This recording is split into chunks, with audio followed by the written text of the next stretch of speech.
really come down to these two guys and how they pop off. And talking about flashy champions, the Z, of course, for Helios. Yeah. That could be happening because it did not get banned by J-Team, which shows that J-Team is confident in beating it. They did ban out the Kazakhs though, which makes a lot of sense because Chaz on that Kazakh was just unbelievably good.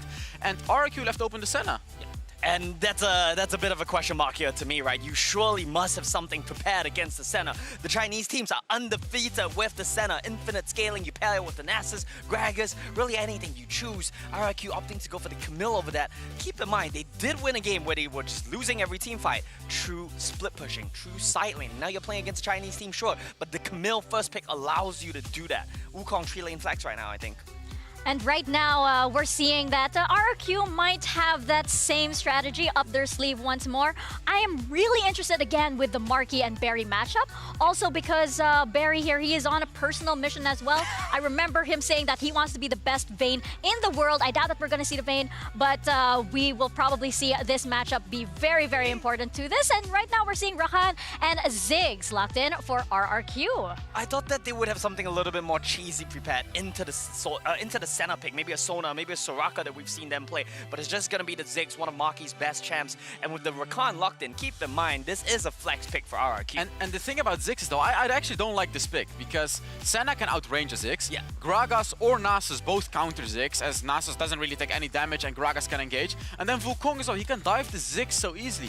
I don't really like this Ziggs pick from RRQ. Sure, they're putting Marky on a comfort pick, but the comfort pick doesn't seem to suit this draft right now very, very well, so it's going to be interesting to see how J-Team actually decides to further counter the Ziggs, because he's already going to struggle against those champions from J-Team. Yeah, I mean, I feel like it's one of those games where Marky really just gets left to his own devices. The team just plays the side lane, plays around your solo lane superstars. But this Olaf ban coming in from J-Team, they've done their prep, right? They know that Rakan Olaf is one of the most powerful combos coming in from the side of RRQ. What other bans are going to follow that one up? I think you need to shut down Chess, maybe Irelia.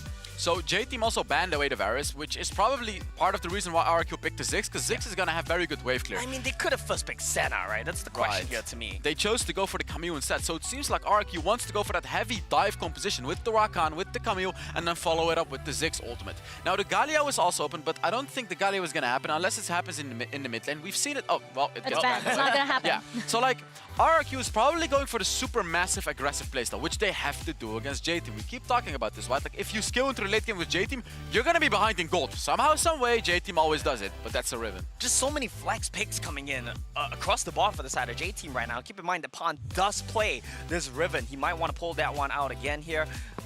I'm not sure what could win the draft here for RRQ, right? It's such a difficult Kazakhs angle. Garen makes a bit of sense. I'm just curious if this one goes to Devil J or to Helios. I hope it's not Helios.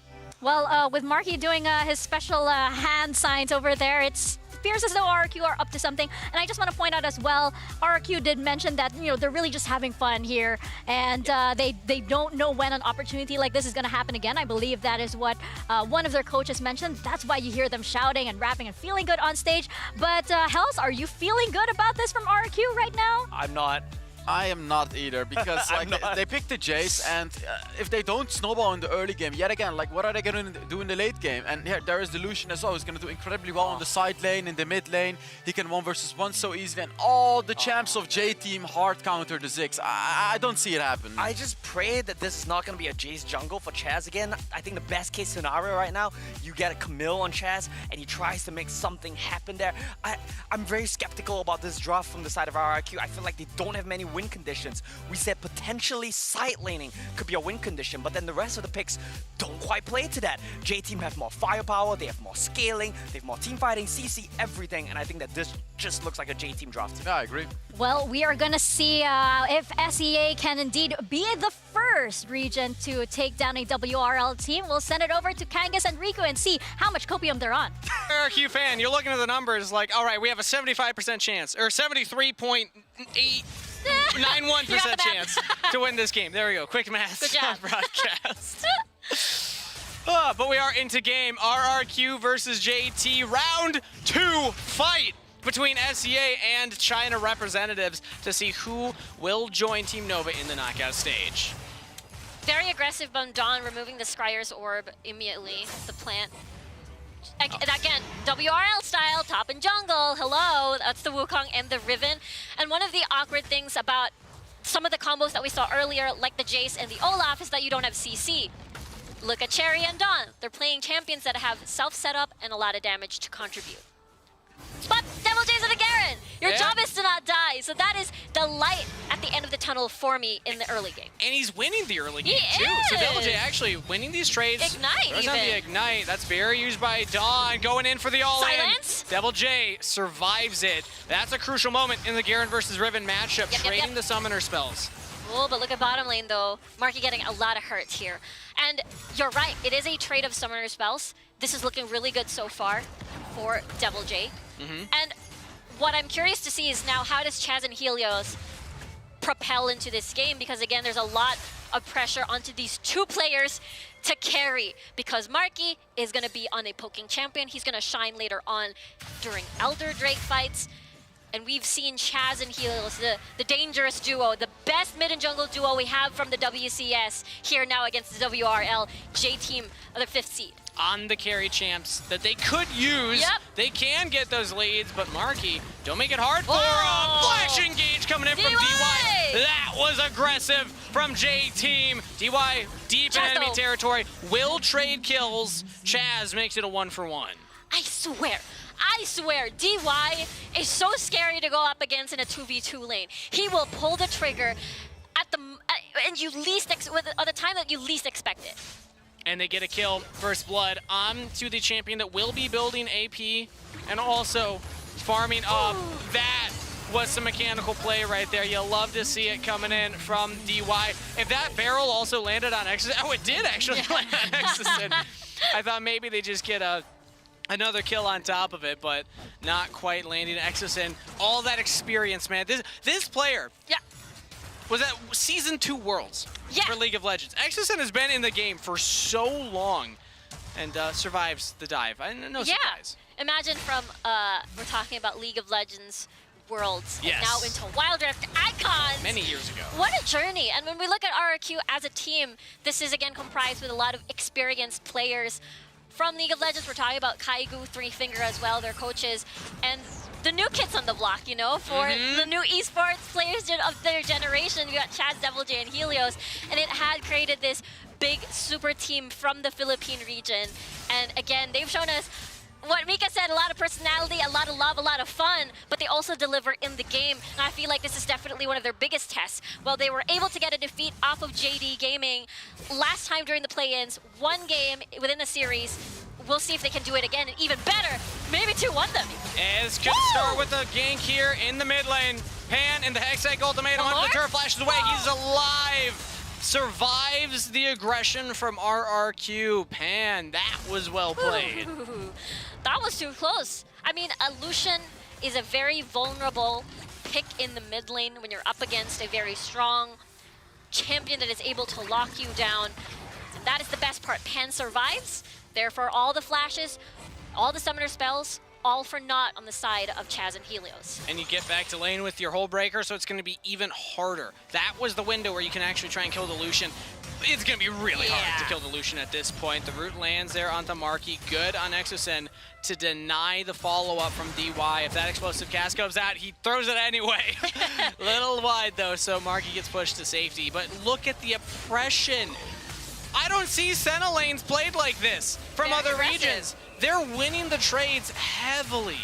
Because of DY's way he plays the Gragas, this could be a dive again. And this is the WRL special. As soon as the 4 minutes are up, they Oh my send a gosh. jungler to a lane. They put 3 people on a turret and try and take it down. But there's the charm onto 3. Actually, just the 2. Cherry had the backup, the clone, and they get out. But J-Team still, they got almost 2 whole plates for that play. Yeah, that's the thing. They got the plates down, more gold in their pockets, and so far 2K Goldie. This is how the WRL teams start their lead, start their fights. And now for RRQ, they gotta get to this Rift Herald quickly, or else J-Team can reset and then go towards the Rift Herald. Or fight just them. run straight for it. It looks like they're sending Pan into the bottom lane. They do reset DY, but that Herald's going down quick. Can J-Team get here in time? It doesn't look likely. RRQ are burning this down, and they secure the objective. Okay, trades for RRQ. This is good, this is good. While it is too late, though, to get first brick tower, because Pan is already on the way here, unless he backs away. Let's see if this is gonna be a race. Okay, can Pan get... Oh, no, he's got the whole breaker. He's fine. Yeah, Pan wins that race every day of the week. So RRQ, maybe they can equalize now. Whoa. Onto the turret, onto Dawn. Through the flash and the barrier. Now focus the turret down. They have the satchel from Marky. Oh. DY has to flash away through the exhaust. Slowed from the tactical sweep and a double kill to Chaz. RRQ trade up. This is how you do it. 3-0 already for Chaz. Helios trying to be that gatekeeper. Exoset coming in. I might have spoken too soon on the trade up because J-Team, they get a mid turret as well, and Sherry survives. J-Team, even when they're dying, the WRL just don't miss. They keep getting leads. It is true. It is very true. But the good news is, again for RRQ, is that they're trying to stabilize their gold. If that were a very different scenario, that would have been double gold for J-Team and RRQ just in the same place. It seems to me they're keeping at least a 2K minimum.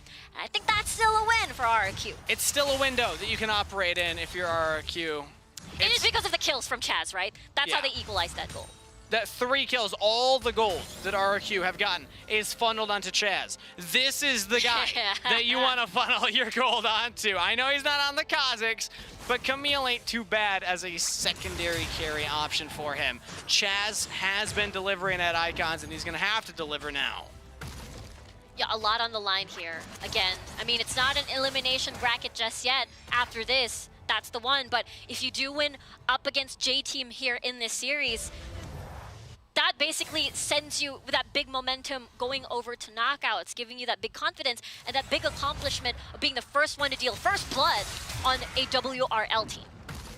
And for the WRL, what an ego boost. Yeah. If they get all their teams into knockouts today, but RRQ, Exo's still alive. they don't want that to happen. DY's As they still go for the alive? flash engage right now, Cherry in trouble. Cherry down! Finally falls. Traded right on back, but look at Devil J. Big front line on the Garen. He might be able to survive this. He's running away. Flash from Pan. Can't get him, but Barry with the follow-up.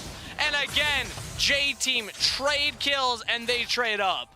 Crazy stuff from both of these teams so far. 3K gold lead now. And what matters is that Chaz still remains with his gold. He didn't get shut down. He didn't get shut down. He didn't give extra gold over to JT JT. didn't But get shut down let's take a gold. look at this replay because I want to see the engage. Exosin gets engaged on, and they try and turn it. Yeah, it was Cherry and DY once more, right? Both of these supports. That is a crazy Dawning Shadow clutch because DY was ticking from that Ignite. He still is able to survive, and therefore RRQ not being able to get a trade. Again, the Barry Flash here too to eliminate Devil J. J-Team is so scary in these fights as well. I really want to look at the damage graph from that last fight. Hopefully we get a chance to peek at it because I swear this is the most damage that I've ever seen a Senna do in the first like 10 minutes of a game. Barry is playing Senna like an early game bully, not a late game scaling 80 carry, and it's terrifying to think that's not even a complete mana mune. Yeah, exactly. Like you're not even scaled. You're gonna just do more damage later on. Yeah, what happens if you got the more mana, right? That is absolutely scary. And the fact that Devil J is supposed to be one of the tankiest team members, the only tanky team member of RRQ in this composition, he's going to melt, especially the fact that Cherry and Dawn, or Pan and Dawn rather, have that Black Cleaver. It's going to be easy shred. But look at that though, Marky responding with a lot of damage himself at this early in the game. Rift Herald has spawned already. Let's see how RRQ deals with this one. So many terrifying champions for the Senna to make invisible. Helios flashes to safety. Now maybe an engage coming in from RRQ. Chaz dancing around with it. Megan Inferno Bomb not doing a lot of damage here. Barry's in a really prime position to carry right now. J-Team, they move back in. Pan and Barry doing so much damage. Double J can finally get onto some of these carries, but a double kill to Pan. He goes back in for the triple kill. He gets it. Quadra kill for Pan on a rampage. And J-Team win another fight. I want to say J-Team, they are so good at these scattered fights, at these prolonged fights where everyone tries to stop reset. I'm gonna wait for my cooldowns to take a look at the Coca-Cola Papa. And it all started with Cherry, right? Yeah. Chaz as well entering into this fight. And I swear, what a good knockup from Cherry, stopping Exosin. This is such a very compressed area. It's so easy for these cyclones to hit. And Pan all this time, untouched, unreachable. And the way that he cleans up these fights, target prioritization, is just so incredible. He gets that quadra kill. Such beautiful Lucian gameplay, playing back, using the culling to get into the fight, where that's the most range you have. And then once you see the angle, you say, all right, I'm safe. I'm gonna dash in. Relentless pursuit means I go pursuing the enemy and then chases them down. Pan getting the quadra kill. Now 3,000 gold up over Helios. This Lucian is primed to carry. Yeah, I love that. I love that. He is now 10k gold. So RRQ, they want to fight. They don't want to give him any window to scale into this game, but Chaz doesn't quite have the backup of the team, and another cyclone from Cherry, just shredding through RRQ. Goes down Exus and Helios as well, and RRQ lose another fight. Oh my word, the setups from J-Team, the combo of Cherry and DUI, when they come together and initiate and engage for J-Team, it is basically over. The fight is over. It's all for them, to them, and they even get a dragon to boot. I just want to take a moment to catch my breath. 7,000 gold lead for J-Team. Yeah, let's take a look at this. There we go. That's the most action that Devil J is going to have in his favor. He's like, all right, I spun a little bit, and I poked down J-Don. This is... One thing that I gotta say, though, I know copium is real, is that we've seen RRQ... There's going to be a lot of copium that you're throwing at me. I don't know about this one. Okay. At the intro, at the introduction of play-ins, when we were talking about RRQ, they break the games, they break the rules of Wild Rift, rather. Yes. They steal Barons, they steal Elders, and they take back the game. Marky, flashing out. That's step one of taking back the game. Yeah. Trade Ziggs Flash for Ribbon. It's all according to the game plan. Exactly. RRQ know exactly what they're doing. Trading the bottom tier or outer turret for the tier 2 in the mid. Again, they even dropped the Herald. This is going to be an inhibitor push. You got to get back, Devil J. I guess they just give the inhib? We'll see. They have wave clear. They've got the Ziggs. Chaz is going in right onto Barry. JT are actually split. They don't have Cherry here. This could be huge for RRQ. Cherry even pushed back, but Exison goes down. The follow-up wasn't there for RRQ.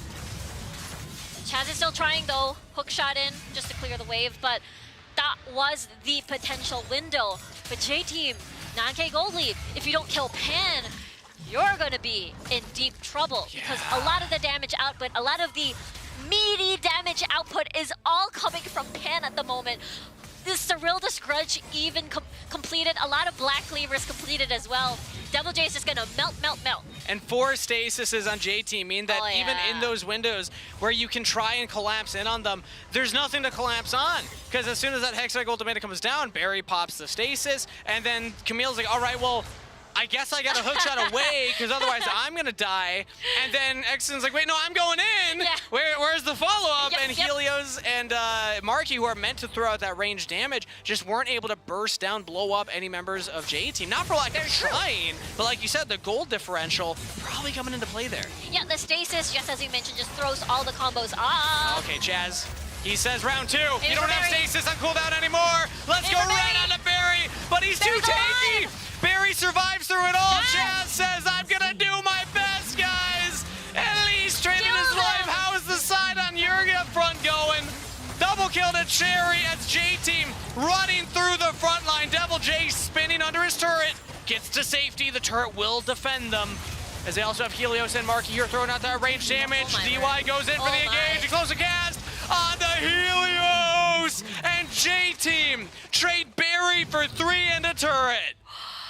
That was a massacre. J-Team getting everything. You can tell that Chaz is trying his hardest to reach the back line, to finish off the squishies before transitioning into the beefy members of J-Team. But unfortunately, the exchange, while he was able to get Barry, it's not enough. It's not enough. You gotta get Pan. It is absolutely absurd how deep the talent goes in the WRL. Yes. I gotta take a moment to hype this up. You see at the top of your screen, WRL number 4. Technically, J-Team coming in as the number 5 seed because OMG weren't able to attend. And they're still doing this! To RRQ! They're going in for the final plays. Like, look at this jungle. It belongs to them. If anybody from RRQ is cut out of position, they're just dead. And as I say it, that might be Chaz. Hook shots to safety. and RRQ have no control over the Rift. That's true. And when we look back at the performance of J-Team, this is a team that was first at one point on the group stages of the WRL, so engage. Undefeated in play-ins, looking to make it the same here, as now taking another fight against RRQ, and it's just that easy. J-Team, amazing in these team fights. They don't have a wave to push for any game end, but with that team fight win, that is a free Baron. Yeah, this is going to be difficult to try and attempt a steal. 30 seconds on the clock for the Elder Big to spawn You as have well. to, though. If you're Chaz, It's so far away. Look at the wards. It's riddled with them. Okay, they're gonna go forward. Boom. The Ziggs making from above. Okay, they see it's down. They know it's here. 4K, but Chaz spotted out all the vision investment from J-Team, paying off dividends. Chaz Wait, is in. Chaz is into the pit. Can Chaz do it? He gets the Baron steal! Chaz, are you kidding me? I told you, Kangas! I told you! The late game, he does these things. This is the Chaz signature. He practically ignored everybody. Went straight for the goal, and he did it. J-Team spent all their cooldowns trying to keep Chaz out of the pit, but it wasn't enough to kill him. So there was nothing more to stop him from just walking in. But they're gonna have to find 2 miracles in a row here, Riku, because Elder started. They got poked. All onto Marky now. They don't to deal know. a lot of damage. They have no vision. No, they have vision. They should It's know. going down fast. They have to know. Chaz They is gotta still do dead, it. though. No. It's not stolen. That was up to Marky, but he can't get through the smite of Cherry, and now they might just lose the fight afterwards. It was all for naught. The steal meant nothing. J-Team, they play it cool, and they go for the next game-winning objective with an Elder push and 4 members dead. This should be game 1 to J-Team. And that is the fist now, the fist bump, the B, the emotes from Cherry and Chaz, jungle to jungle, saying, okay, we'll see you in next game. This is a very dominating finish from J-Team. Absolutely insane performance from the 4th seed of the WRL at Icons. Quick work of RRQ. 3-0 for WRL versus WCS on the day as we prepare for game number 2. JT leads the series. This is a very tough day for the WCS in general. You know, earlier got Team Flash, RRQ. There was an attempt. I told ya, a potential miracle can happen.